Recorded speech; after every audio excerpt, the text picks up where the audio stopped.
আপনাদেরকে দেখাচ্ছি দামোদর ব্রিজের আগে বিশাল ট্রাক দুর্ঘটনা। তো সেই ছবি আপনাদের সামনে তুলে ধরছি দামোদর ব্রিজের কাছ থেকে। এমনভাবে ট্রাকটি পাল্টি খেয়ে যায় যে আর এক পাল্টি খেলে তার পাশেই বাড়ি ছিল অনেকের, সেই বাড়ির ওপর পড়লে আরও ভয়ঙ্কর মর্মান্তিক দুর্ঘটনা ঘটতে পারত। কেননা সেই বাড়িতে হয়তো অনেকে ঘুমাচ্ছিল বা অনেকে কাজ করছিলেন, রান্না করছিলেন। তো এটা থেকে অনেকটাই মৃত্যুর হাত থেকে রেহাই পাওয়া গেছে। সেইভাবে কোনো কারো আহত কোনো খবর পাওয়া যায়নি। পুলিশি ইনভেস্টিগেশন চলছে। তোমরা দেখতেই পাচ্ছ আরামবাগ বর্ধমান রুটে দামোদর ব্রিজের কাছেই কি ভয়ঙ্কর ট্রাকের দুর্ঘটনা। পুরো ট্রাক উল্টে যায়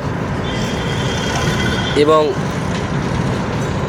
সেই ছবি সরাসরি আমরা দিকে তুলে ধরছি।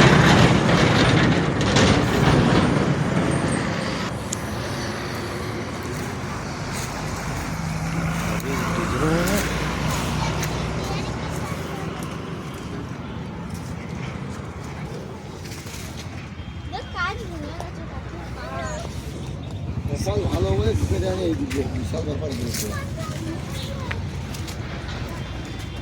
বালি ভর্তি ট্রাকের দুর্ঘটনা তোমাদের সামনে তুলে ধরলাম। সন্তু ঘোষের প্রোফাইল থেকে খাস নিউজ।